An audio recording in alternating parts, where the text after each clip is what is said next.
Ya, selamat datang Pak Adit dan teman-teman semua. Nah, kami dari kelompok 6 akan membahas tentang data resource management.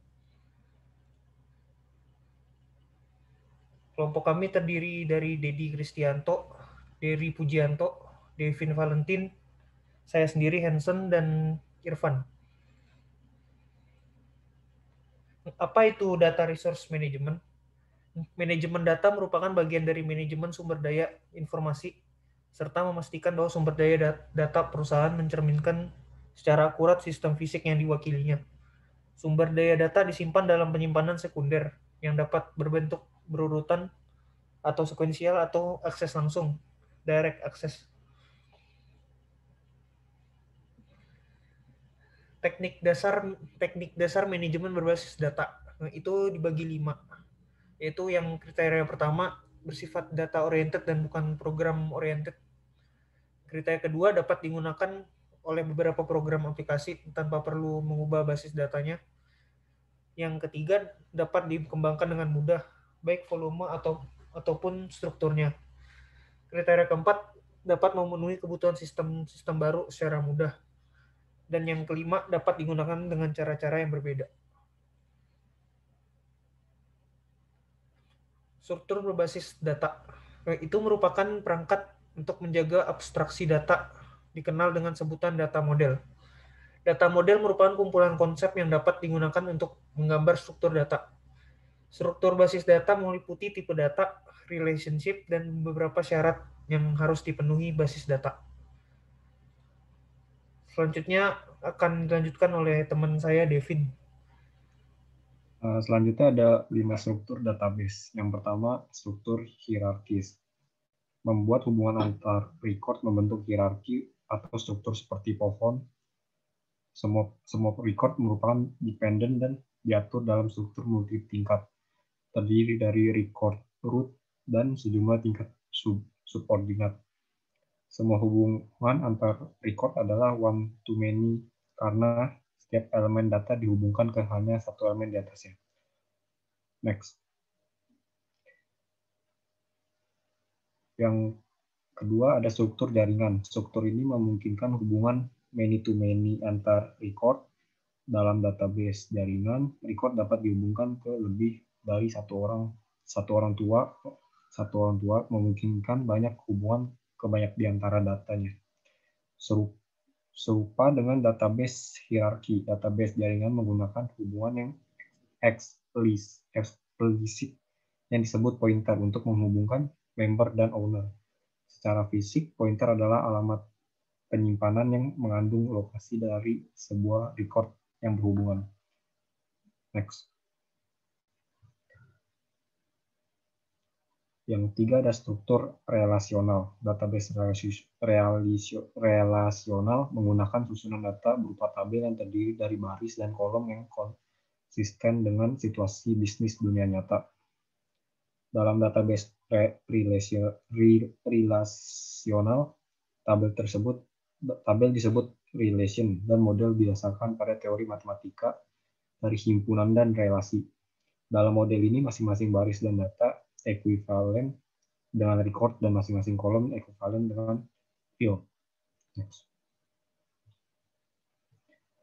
Yang keempat adalah struktur multidimensional. Struktur multidimensional adalah variasi dari model relasional yang menggunakan struktur multidimensional untuk mengatur data dan menyajikan hubungan antar data. Model ini dapat divisualisasikan sebagai data cube dan kotak dalam data cube. Contohnya sebuah sel dapat berisi total penjualan untuk sebuah produk dalam suatu daerah untuk saluran penjualan tertentu dalam 1 bulan. Next. Yang kelima ada struktur yang berorientasi pada objek. Database berorientasi objek ini ide utamanya adalah bahwa sebuah objek adalah merupakan sejumlah kecil dari data yang terletak bersama dengan seluruh data yang dibutuhkan agar dapat dilaksanakan suatu operasi terhadap data tersebut. Model database yang berorientasi pada objek dianggap merupakan salah satu teknologi penting dari generasi baru aplikasi multimedia berbasis web. Model yang berorientasi pada objek ini juga mendukung pewarisan inheritance, maksudnya objek-objek baru dapat secara otomatis dibuat dengan mereplikasi beberapa atau semua karakteristik dari satu atau lebih objek asal. Next.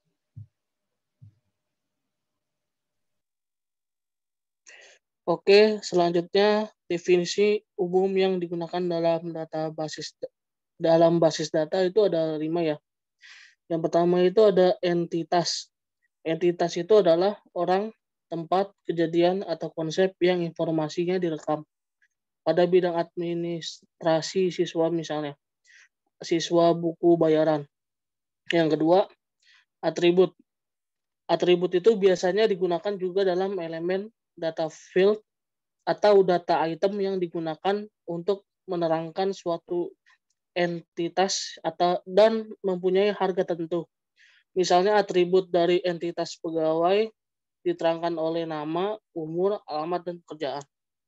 Yang ketiga itu ada data value atau nilai data.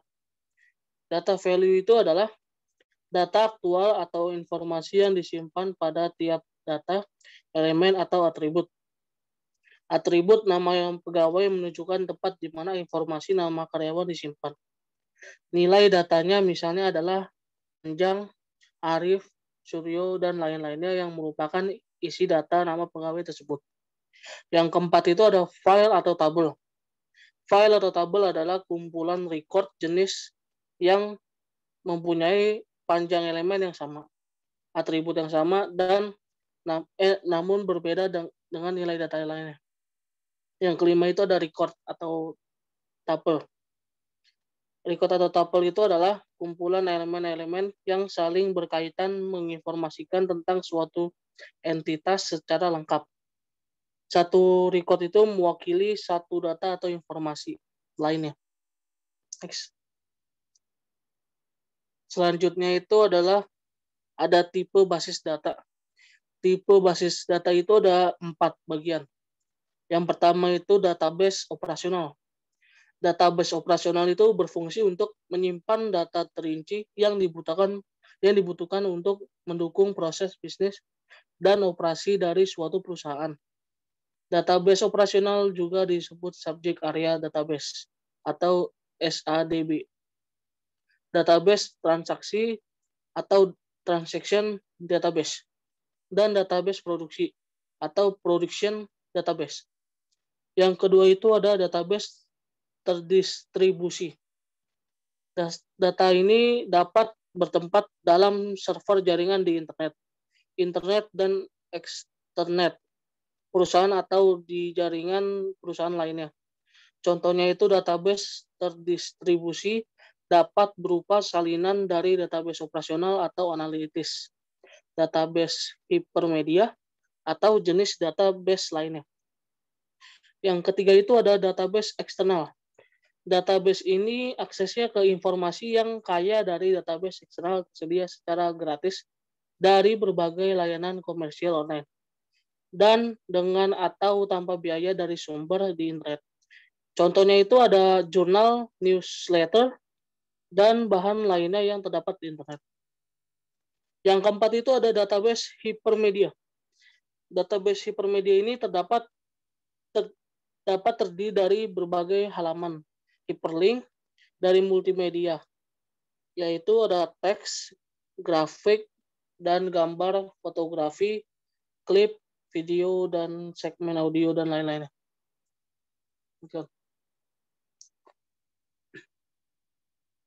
Abstrak data.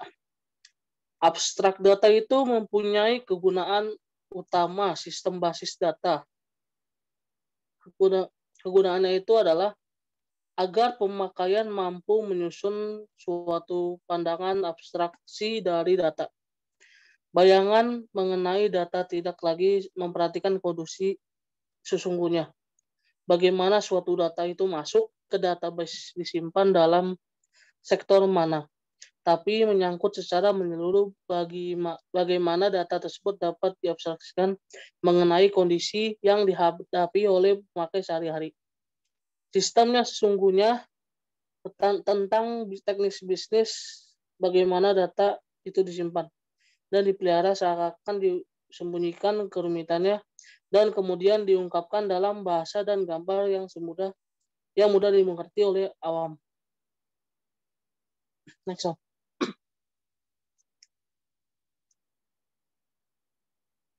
Yang selanjutnya ini ada 3 kelompok pengguna dalam tingkatan abstraksi saat memandang suatu database. Itu ada 3. Yang pertama itu ada level fisik.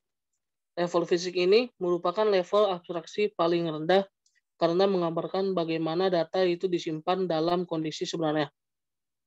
Yang kedua itu ada level konseptual. Level ini menggambarkan data apa yang disimpan di dalam database dan hubungan relasi yang terjadi antara data dari keseluruhan database. Pemakai tidak memperdulikan kerumitan dalam struktur level fisik lagi. Penggambarannya itu cukup dengan memakai kontak garis dan hubungan secukupnya. Yang ketiga itu adalah level pandangan pemakaian atau view level. Level ini merupakan level abstraksi dan data tertinggi yang menggambarkan hanya sebagian saja yang dilihat dan dipakai dari keseluruhan database. Hal ini disebabkan beberapa pemakaian database tidak membutuhkan semua isi database. Selanjutnya.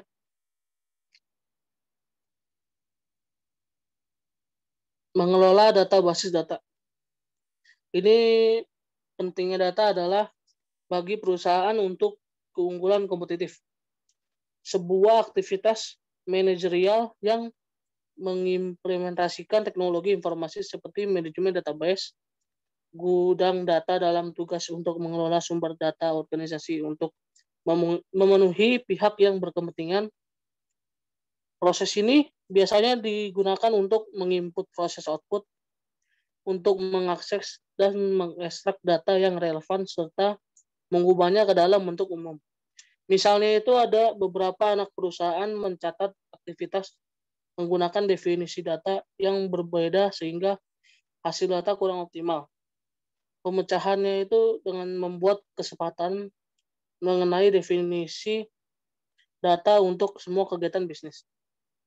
Selanjutnya dilanjutkan oleh Dery. Oke, selanjutnya hierarki data. Yang pertama itu ada data. Data adalah sesuatu yang belum mempunyai arti bagi penerimanya dan masih memerlukan adanya suatu pengelolaan. Karakter adalah suatu huruf, angka, simbol, dan sebagainya. File adalah sekelompok karakter yang terhubung. Contoh, nama file mewakili atribut atau karakter atau kualitas dari entitas, objek, orang, dan sebagainya. Contohnya, database PLN. Entitas adalah pelanggan, meteran, tagihan, pembayaran, penggunaan meteran. Hubungannya adalah tagihan dikirim ke pelanggan, dan pelanggan bayar. Catatan adalah file data yang saling terhubung dan dikelompokkan sehingga catatan dapat mewakili atribut. Contoh, catatan penggajian meliputi nama orang, upah, jaminan sosial, dan sebagainya. Yang kedua itu file. File adalah kebutuhan dari rekod yang saling berhubungan. Contohnya, penggajian, master karyawan versus transaksi. Yang ketiga itu database. Database adalah kumpulan terintegrasi dari elemen data yang secara logik saling terhubung. Jenis database. Yang pertama database operasional. Berisi data operasi perusahaan berupa transaksi, produk, dan sebagainya. Database terdistribusi adalah data terdapat dalam server jaringan dapat berguna berupa kopi dari database operasional. Yang ketiga, database eksternal.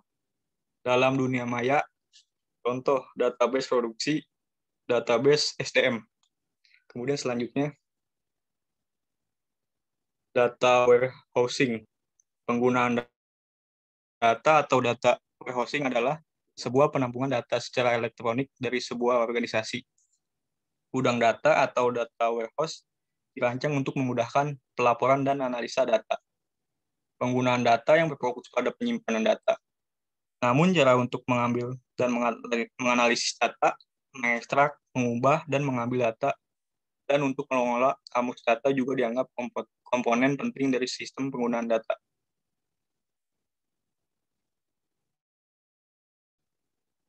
Kemudian manfaat penggunaan data. Yang pertama, penggunaan data memberikan model data umum untuk semua kepentingan tanpa memperdulikan dari mana sumber datanya. Hal ini mempermudah untuk membuat laporan dan menganalisis informasi dibandingkan dengan model data yang beragam, seperti faktur penjualan, kwitansi, penerimaan barang, buku besar, dan lain-lain. Yang kedua, sebelum memuat data ke dalam gudang, segala bentuk inkonsistensi diidentifikasi dan diselesaikan. Ini sangat mempermudah pelaporan dan analisis. Kemudian yang ketiga, informasi dalam penggunaan data yang berada di bawah kontrol penggudang data. Sehingga meskipun sistem sumber daya berubah seiring waktu, informasi dalam gudang tetap dapat disimpan dengan aman selamanya. Karena terpisah dari sistem operasional, gudang data menyediakan media data tanpa memperlambat sistem operasional. Kemudian yang keempat, gudang data dapat bekerja bersama-sama. Karena itu dapat meningkatkan nilai aplikasi operasional bisnis, terutama sistem manajemen hubungan pelanggan. Kemudian yang terakhir, penggunaan data dapat memfasilitasi sistem pendukung keputusan aplikasi seperti laporan kecenderungan, misalnya dengan barang yang paling bagus penjualannya di wilayah tertentu dalam waktu 2 tahun terakhir. Melaporkan penyelewengan dan laporan yang perbandingan antara kinerja sebenarnya dengan tujuan yang telah ditetapkan. Kemudian selanjutnya akan dijelaskan oleh Dedi.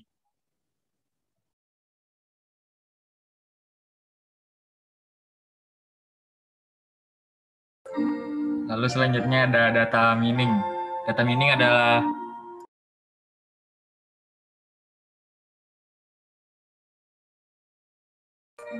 proses penggalian pola tersembunyi dari data. Semakin banyak data dikumpulkan dengan jumlah data yang 2 kali lipat setiap 3 tahun, data yang menjadi semakin penting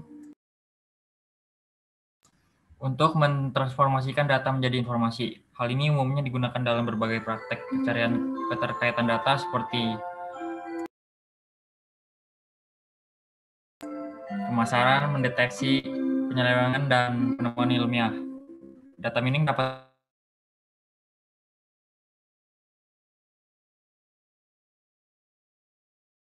digunakan untuk menemukan pola-pola tersembunyi di dalam data yang telah dikumpulkan.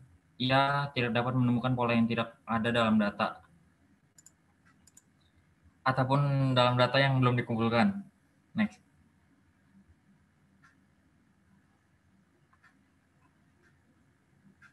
Lalu selanjutnya ada keuntungan DBMS atau Database Management System. DBMS memungkinkan perusahaan maupun pemakai individu untuk yang pertama mengulangi pengulangan data. Jumlah total file dikurangi dengan menghapus file-file duplikat. Juga hanya terdapat sedikit data yang sama di beberapa file. Yang kedua ada mencapai independensi data. Spesifikasi data disimpan dalam skema daripada dalam tiap program aplikasi. Perubahan dapat dibuat pada struktur data tanpa mempengaruhi program yang mengakses data. Yang ketiga ada mengintegrasikan data dari beberapa file. Ketika file dibentuk sehingga menyediakan kaitan logis, organisasi fisik tidak lagi menjadi kendala. Keempat ada mengambil data dan informasi secara cepat. Hubungan-hubungan logis dan DBML serta query language memungkinkan pemakai mengambil data dalam hitungan detik atau menit, yang sebelumnya mungkin memerlukan beberapa jam atau hari. Next.